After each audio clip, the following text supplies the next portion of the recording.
Brusquement, Arezki étreignit Mokrane, lui serrant les bras contre la taille.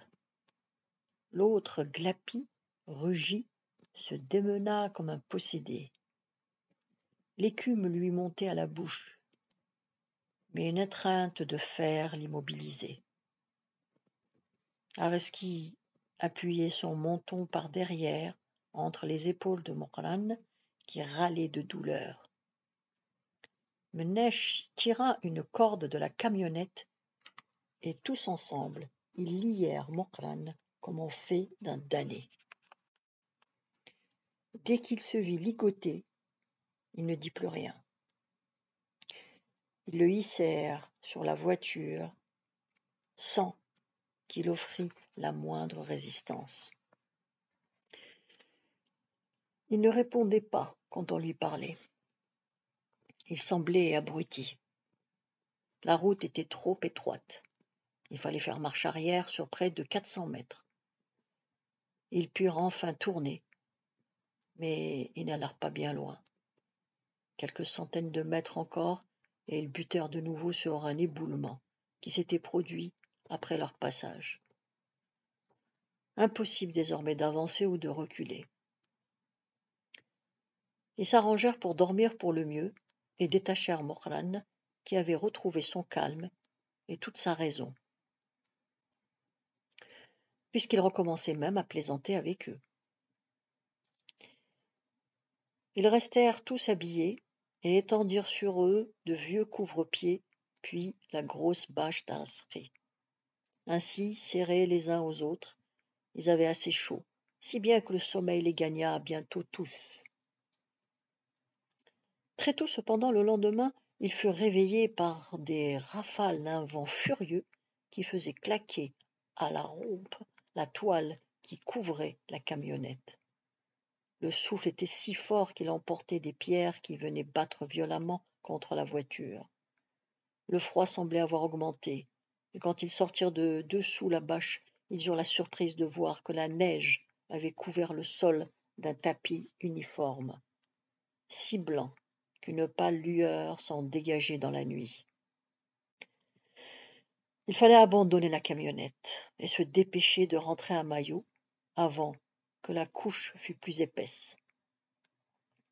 On verrait après à sauver la voiture en emmenant du renfort. Ils prirent chacun leur ballot, sauf Mokrane, qui devait dormir encore parce qu'on n'entendait pas sa voix. Ménech alla le réveiller dans la camionnette. Il n'y était pas. On le héla, on le chercha partout. Il n'y avait pas de trace de pas sur la neige, dans aucune direction. S'il était parti, il avait dû le faire depuis longtemps déjà. On scruta tous les environs. On ne le trouva nulle part. Nul doute. Il était reparti vers le col au-delà duquel s'étend le pays des Ouaouas, ses aïeux. Le buste en avant pour mieux gravir la pente, la musette au côté, ses gros souliers militaires aux pieds, Mokrane marche à pas pesants dans la direction de Kouilel. Avant de partir, il a enlevé doucement à Arezki son burnous. Il aurait pu l'éveiller, mais ils étaient si fatigués que personne ne l'avait entendu se lever, sauter de la camionnette et s'éloigner à pas de loup. Le plus difficile était de passer le col. Non pas tant par l'insécurité, car quoique les bandits de grand chemin y attendent parfois les voyageurs pour les dévaliser, il était peu probable que quelqu'un s'aventurât au Kouilel par un temps pareil et s'amusât à voler un militaire. Non, le plus dangereux est que le vent, en s'engouffrant dans le col, était d'une violence telle qu'il vous coupait le souffle. On essaie de respirer, d'appeler, pour entendre du moins le son de sa propre voix, et une nouvelle rafale vous renforce et vous renfonce les mots dans la bouche. D'autre part, le col était plus bas, la neige y amoncelle, nivelle tout, et les voyageurs les plus expérimentés ne peuvent s'y reconnaître un chemin. Ils tournent et tournent avec toujours ce vent autour d'eux. Quand ils sont fatigués d'avoir marché en vain, ils reviennent sur leurs pas. Mais la neige, entre-temps, a comblé leurs traces. Et ainsi, ils vont et vont jusqu'à ce que le col les mange. Le mieux était donc de faire vite pour passer avant une éventuelle chute de neige. Mokran le sentit bien et pourtant ne fit rien pour hâter sa marche. Il allait comme un somnambule, d'un pas égal et lent, comme quelqu'un qui sait qu'il va à son destin. Ses gros souliers à clous crissent sur le caillou de la route à intervalles égaux. Kéret, kéret. Il écoute hébété cette cadence sèche, monotone, indéfiniment répétée, qui le berce et lui permet de ne penser à rien. Après un crissement, il attend le second, et cette attente suffit à remplir toute sa pensée. Il ne regarde même pas les paysages qu'il traverse, n'entend pas le vent et le tonnerre déchaîné autour de lui. Et puis voilà qu'une voix faible et harmonieuse de femme bat la mesure derrière lui. 1. Je suis 2. Ta femme. Il se retourne, ne voit rien, sourit béatement et continue. Kéret, kéret, font les gros souliers. Ouh, ouh, glousse le vent. Et soudain, une grosse voix courroucée lui crie aux oreilles. Je suis ta femme. Il se retourne de nouveau brusquement, mais rien. Une rafale malmenée des arbres dont on entrevoyait vaguement dans l'ombre les formes spectrales. Ses yeux se fermaient de sommeil. Plusieurs fois il voulut jeter la musette et le burnous pour être plus léger. Mais comment se découvrir par un froid pareil et que manger en route? Il arriva bientôt devant l'éboulement qui les avait arrêtés cette nuit. Il s'assit contre le talus pour se reposer un instant. Un fluide très apaisant parcourut toutes ses veines et reposait ses membres. La voix avait disparu. Seulement de temps à autre un murmure câlin, doux, à peine perceptible. Je suis ta femme. Il était si las que ses paupières bientôt se refermèrent. D'étranges visions se mêlaient déjà à ses impressions de veille. Il allait s'endormir tout à fait quand soudain il se leva en sueur.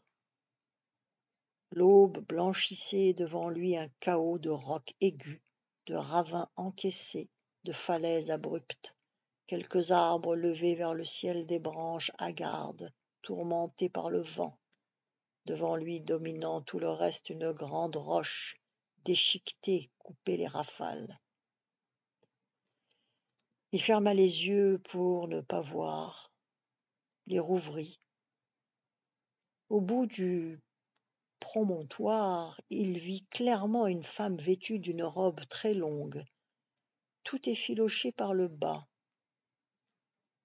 Elle tenait écartés les bras.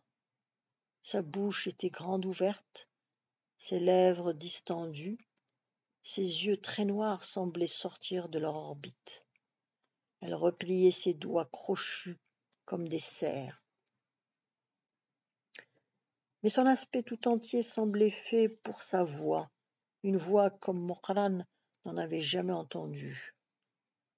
Les lamentations des vieilles femmes sur les morts, ni les brèves vociférations des pleureuses n'étaient rien à côté de cette voix glaciale, horrible, sans timbre, emplissant tout l'espace de son long cri monotone, qui inspirait l'effroi d'une chose inhumaine. Et elle disait, la voix, Moqran, des fils des Sha'alel, à qui m'as-tu laissé?